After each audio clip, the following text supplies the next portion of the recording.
Bonjour, pour les choses de la psy, je reçois aujourd'hui Béatrice Millettre, Bonjour. L'auteur d'un petit livre, un petit guide chez Payot, qui est un petit guide très utile pour un certain type de personnes, mais qui représente quand même une bonne proportion, si j'ai bien compris, de la population. Ce livre s'appelle Petit guide à l'usage des gens intelligents qui ne se trouvent pas très doués.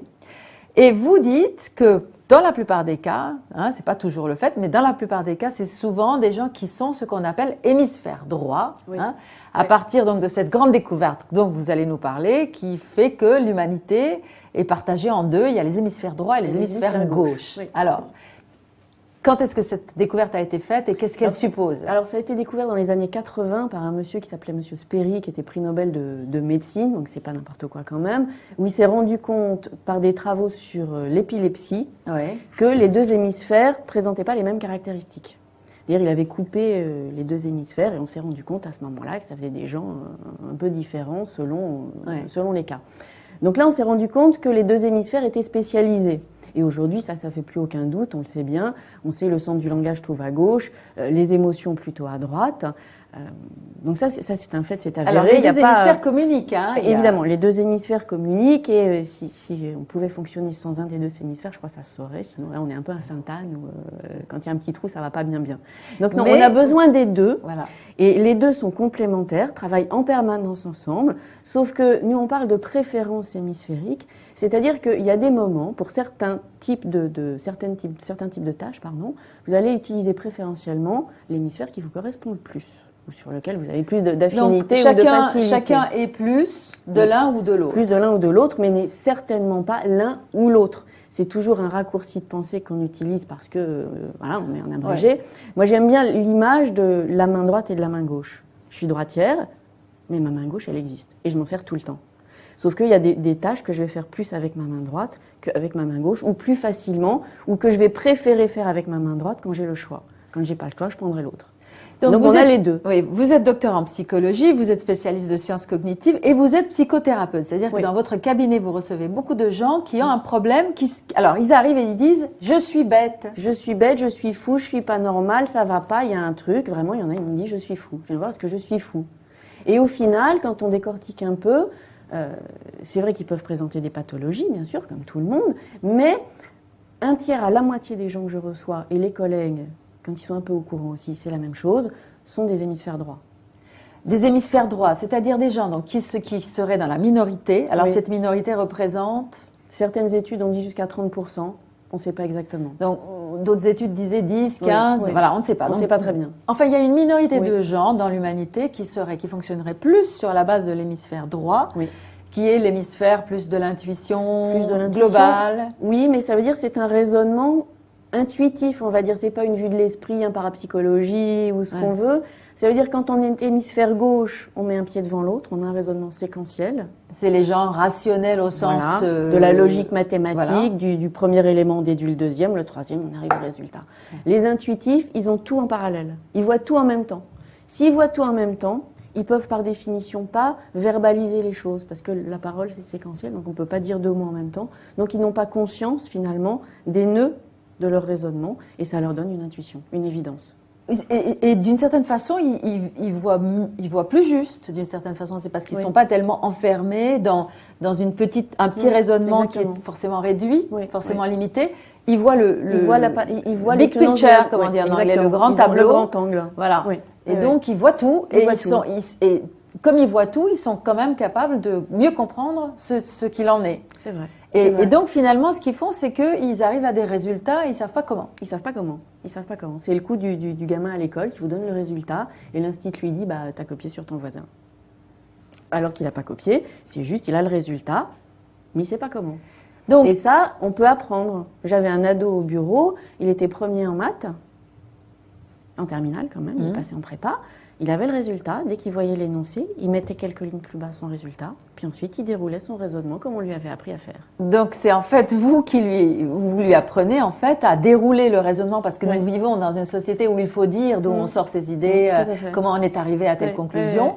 Mais lui finalement, à la limite, il s'en passerait. Il s'en passe complètement. Ouais. Et c'est ça qui provoque, d'après ce que vous dites, c'est ça qui provoque leur mal-être finalement. Ils sont en décalage par rapport à notre société qui est plus fondée sur les procédures du cerveau gauche. Tout à fait. Ils sont en décalage parce que depuis tout petit, ils fonctionnent à leur manière et puis on leur dit c'est pas comme ça qu'il faut faire. Et au lieu de dire c'est hors norme dans le sens de différent, ça renvoie à normal. Oui. Et donc ce que vous vous dites, c'est que ce n'est pas anormal. Pas du tout, c'est différent. C'est une intelligence différente. Ni meilleure, ni plus grande, ni moins bonne, ni tout ce qu'on veut, différente, c'est tout. Non mais quand je vous ai lu là, vous diriez presque que c'est meilleur parce que c'est plus déjà d'abord c'est plus créatif. C'est plus créatif. C'est quand même assez puissant si vous vous mettez les doigts de pied en éventail pour produire un raisonnement qui tient la route. Je trouve que c'est quand même pas mal. Ouais. Sauf que derrière, il n'y a pas l'adaptation à la société. Donc c'est vraiment, il y a du pour, il y a du contre. Et ce qui marche le mieux, et ça moi je me souviens d'un monsieur qui était directeur marketing qui me le disait, c'est de travailler en équipe. Un hémisphère droit, un hémisphère gauche. Lui, enfin en étant réductrice, hein, il a les idées, l'autre il les applique. D'accord. Et là, ça dépote, c'est fabuleux. Alors, ce sont des gens qui ont beaucoup d'idées, qui sont très, qui foisonnent comme toute ça. La journée. Oui, ça, le petit vélo s'arrête jamais. Voilà, vous dites le petit vélo ne s'arrête jamais, c'est très amusant. Et j'ai parlé avec quelqu'un qui m'a dit ah oui, c'est tout à fait moi. Mon petit vélo ne s'arrête jamais. J'ai tout le temps la tête pleine d'idées. Et donc de toute façon, c'est même pas. Il faut leur apprendre que s'ils veulent en faire quelque chose, leurs idées, à un moment donné, il faut bien choisir, il faut bien rentrer dans la réalité concrète, qui est un pied devant l'autre. Pour concrétiser leur projet. Donc leur problème à eux, surtout, c'est de choisir. Oui. Et selon quels critères? Puisqu'ils voient tout, ils n'ont pas de raison. Et non, parce que ça veut dire choisir un, c'est abandonner tous les autres. Oui. Donc ça ne va pas du tout. Et professionnellement, on en voit beaucoup aussi qui sont en reconversion professionnelle parce qu'ils sont nulle part à leur place. Et je voyais quelqu'un l'autre fois qui animait un stage de reconversion qui me dit on en avait plus de la moitié. Ah oui, mais comment alors, finalement, ils peuvent trouver leur place puisqu'ils sont tellement polyvalents. Ils trouvent leur place, ce que je leur dis toujours, c'est à partir du moment, quelque part, ils n'ont qu'à prendre n'importe quoi qui les intéresse et ils y mettront leur touche personnelle. C'est-à-dire, il y aura la grosse planète qui est le morceau qu'ils doivent faire et puis les satellites qui vont les intéresser, comme, je sais pas quoi, écrire un article, faire une conférence, être prof quand ils font, s'ils peuvent aller, je sais pas, à HEC où ils veulent parce qu'ils sont dans le marketing, parce que vous voulez.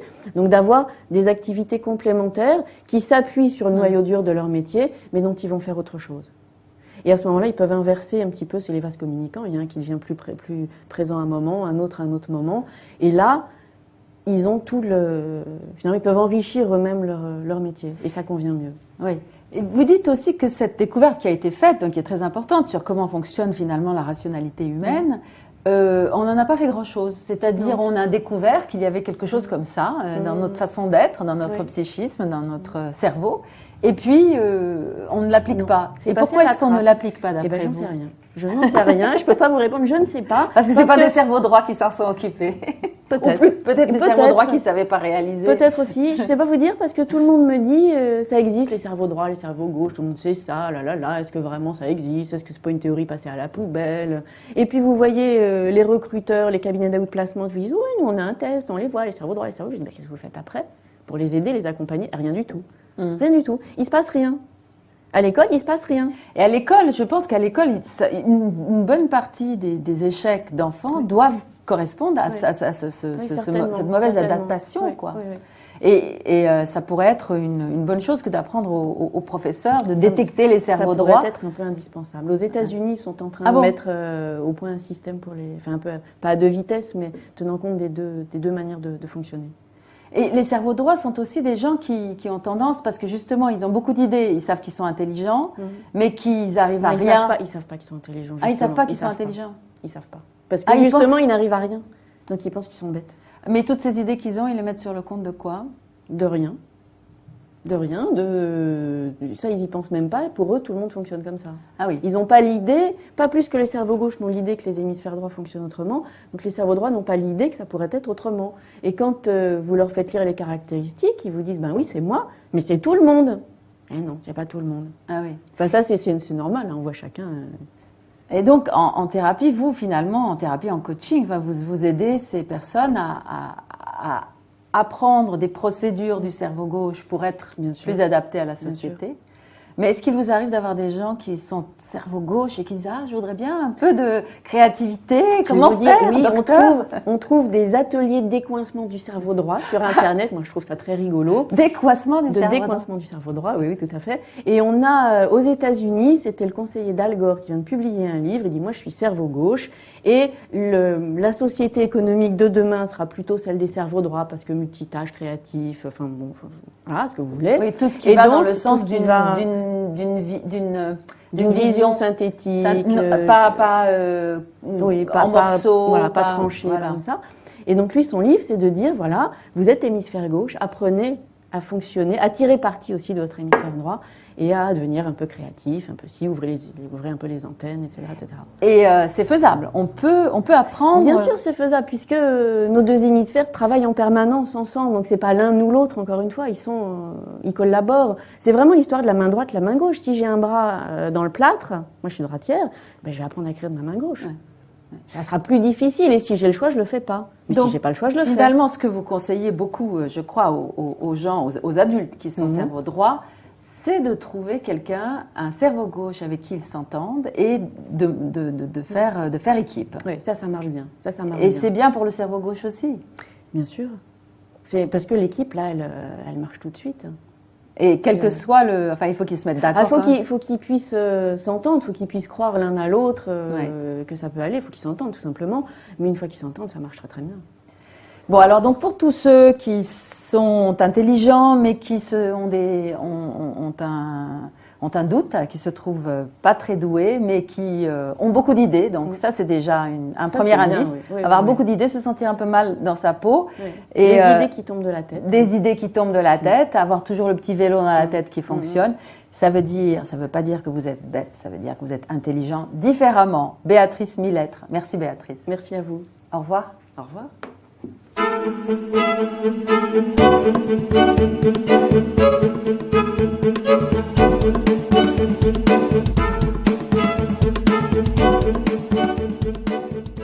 C'est comme, je sais pas quoi, écrire un article, faire une conférence, être prof quand ils font, s'ils peuvent aller, je sais pas, à HEC ou ils veulent parce qu'ils sont dans le marketing, parce que vous voulez.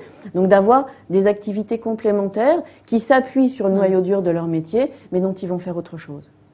Et à ce moment-là, ils peuvent inverser un petit peu, c'est les vases communicants. Il y a un qui devient plus présent à un moment, un autre à un autre moment. Et là, ils ont finalement, ils peuvent enrichir eux-mêmes leur métier. Et ça convient mieux. Oui.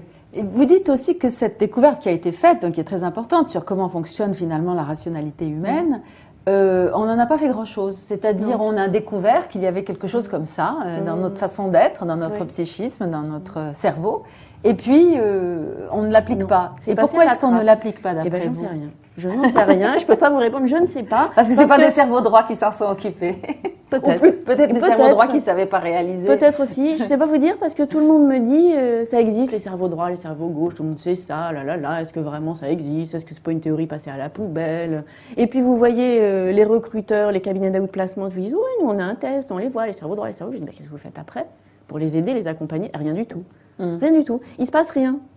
À l'école, il ne se passe rien. Et à l'école, je pense qu'à l'école, une bonne partie des échecs d'enfants doivent correspondre à cette mauvaise adaptation. Quoi. Oui.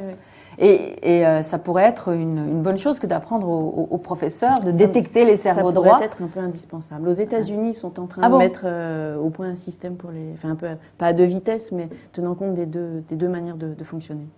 Et les cerveaux droits sont aussi des gens qui ont tendance, parce que justement, ils ont beaucoup d'idées, ils savent qu'ils sont intelligents, mais qu'ils arrivent à rien. Ils savent pas qu'ils sont intelligents. Ah, ils savent pas qu'ils sont intelligents. Ils savent pas. Parce que justement, ils n'arrivent à rien. Donc ils pensent qu'ils sont bêtes. Mais toutes ces idées qu'ils ont, ils les mettent sur le compte de quoi ? De rien. De rien, ça ils y pensent même pas, pour eux tout le monde fonctionne comme ça. Ah oui. Ils n'ont pas l'idée, pas plus que les cerveaux gauches n'ont l'idée que les hémisphères droits fonctionnent autrement, donc les cerveaux droits n'ont pas l'idée que ça pourrait être autrement. Et quand vous leur faites lire les caractéristiques, ils vous disent ben oui c'est moi, mais c'est tout le monde. Eh non, c'est pas tout le monde. Ah oui. Enfin ça c'est normal, hein, on voit chacun.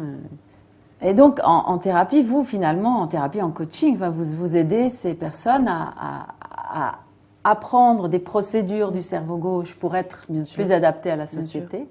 Mais est-ce qu'il vous arrive d'avoir des gens qui sont cerveau gauche et qui disent « Ah, je voudrais bien un peu de créativité, comment faire, oui, docteur ?» on trouve des ateliers de décoincement du cerveau droit sur Internet. Moi, je trouve ça très rigolo. Décoincement du cerveau droit. Décoincement du cerveau droit, oui, tout à fait. Et on a, aux États-Unis, c'était le conseiller d'Al Gore qui vient de publier un livre. Il dit « Moi, je suis cerveau gauche. Et la société économique de demain sera plutôt celle des cerveaux droits parce que multitâche, créatif, enfin bon, voilà, ce que vous voulez. » Oui, tout ce qui va dans le sens d'autres études disaient 10, 15, voilà, on ne sait pas. On ne sait pas très bien. Enfin, il y a une minorité de gens dans l'humanité qui fonctionneraient plus sur la base de l'hémisphère droit, qui est l'hémisphère plus de l'intuition globale. Oui, mais ça veut dire que c'est un raisonnement intuitif, on va dire. C'est pas une vue de l'esprit, un parapsychologie ou ce qu'on veut. Ça veut dire que quand on est hémisphère gauche, on met un pied devant l'autre, on a un raisonnement séquentiel. C'est les gens rationnels au sens... de la logique mathématique, du premier élément on déduit le deuxième, le troisième on arrive au résultat. Les intuitifs, ils ont tout en parallèle. Ils voient tout en même temps. S'ils voient tout en même temps, ils peuvent par définition pas verbaliser les choses, parce que la parole c'est séquentiel, donc on ne peut pas dire deux mots en même temps. Donc ils n'ont pas conscience finalement des nœuds de leur raisonnement, et ça leur donne une intuition, une évidence. Et d'une certaine façon, ils voient plus juste, d'une certaine façon. C'est parce qu'ils ne sont pas tellement enfermés dans un petit raisonnement qui est forcément réduit, forcément limité. Ils voient ils voient big picture, comment dire en anglais, le grand tableau. Le grand angle. Voilà. Et donc, ils voient tout. Et comme ils voient tout, ils sont quand même capables de mieux comprendre ce qu'il en est. C'est vrai. Et donc, finalement, ce qu'ils font, c'est qu'ils arrivent à des résultats et ils ne savent pas comment. Ils ne savent pas comment. C'est le coup du gamin à l'école qui vous donne le résultat et l'institut lui dit « t'as copié sur ton voisin ». Alors qu'il n'a pas copié, c'est juste, il a le résultat, mais il ne sait pas comment. Donc, et ça, on peut apprendre. J'avais un ado au bureau, il était premier en maths, en terminale quand même, il passait en prépa. Il avait le résultat, dès qu'il voyait l'énoncé, il mettait quelques lignes plus bas son résultat, puis ensuite il déroulait son raisonnement comme on lui avait appris à faire. Donc c'est en fait vous lui apprenez en fait à dérouler le raisonnement, parce que nous vivons dans une société où il faut dire d'où on sort ses idées, comment on est arrivé à telle conclusion, mais lui finalement à la limite il s'en passerait. Il s'en passe complètement. Et c'est ça qui provoque, d'après ce que vous dites, c'est ça qui provoque leur mal-être finalement. Ils sont en décalage par rapport à notre société qui est plus fondée sur les procédures du cerveau gauche. Tout à fait. Ils sont en décalage parce que depuis tout petit, ils fonctionnent à leur manière et puis on leur dit c'est pas comme ça qu'il faut faire. Et au lieu de dire c'est hors norme dans le sens de différent, ça renvoie à normal. Oui. Et donc ce que vous vous dites, c'est que ce n'est pas anormal. Pas du tout, c'est différent. C'est une intelligence différente. Ni meilleure, ni plus grande, ni moins bonne, ni tout ce qu'on veut, différente, c'est tout. Non mais quand je vous ai lu là, vous diriez presque que c'est meilleur, parce que c'est plus...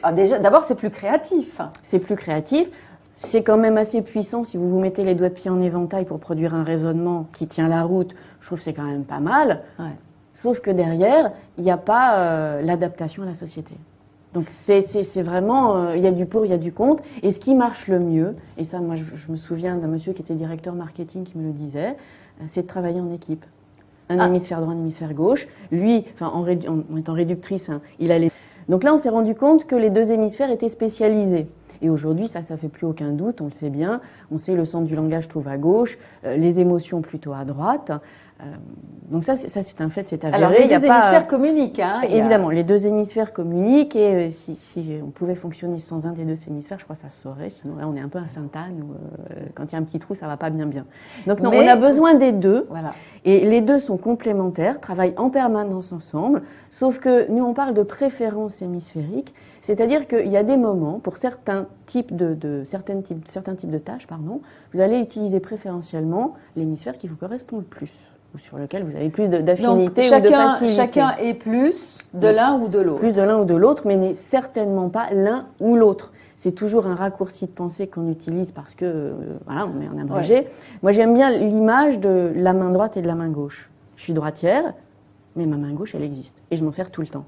Sauf qu'il y a des tâches que je vais faire plus avec ma main droite qu'avec ma main gauche, ou plus facilement, ou que je vais préférer faire avec ma main droite quand j'ai le choix. Quand j'ai pas le choix, je prendrai l'autre. Donc on a les deux. Oui, vous êtes docteur en psychologie, vous êtes spécialiste de sciences cognitives et vous êtes psychothérapeute. C'est-à-dire que dans votre cabinet, vous recevez beaucoup de gens qui ont un problème. Alors, ils arrivent et ils disent « je suis bête ». Je suis bête, je suis fou, je suis pas normal, ça va pas, il y a un truc. Vraiment, il y en a qui me disent « je suis fou ». Je viens voir ce que je suis fou. Et au final, quand on décortique un peu, c'est vrai qu'ils peuvent présenter des pathologies, bien sûr, comme tout le monde, mais un tiers à la moitié des gens que je reçois et les collègues, quand ils sont un peu au courant aussi, c'est la même chose, sont des hémisphères droits.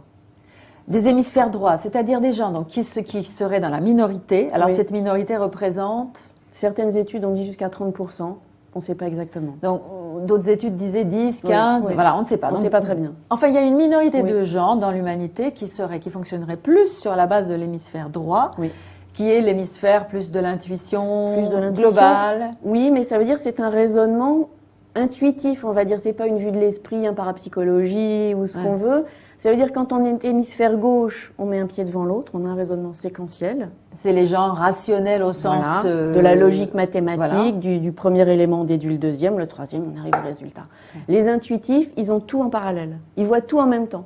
S'ils voient tout en même temps, ils peuvent par définition pas verbaliser les choses, parce que la parole c'est séquentiel, donc on ne peut pas dire deux mots en même temps. Donc ils n'ont pas conscience finalement des nœuds de leur raisonnement, et ça leur donne une intuition, une évidence. Et d'une certaine façon, ils voient plus juste, d'une certaine façon. C'est parce qu'ils ne sont pas tellement enfermés dans un petit raisonnement qui est forcément réduit, forcément limité. Ils voient le big picture, comme on dit en anglais, le grand tableau. Le grand angle. Voilà. Et donc, ils voient tout. Et comme ils voient tout, ils sont quand même capables de mieux comprendre ce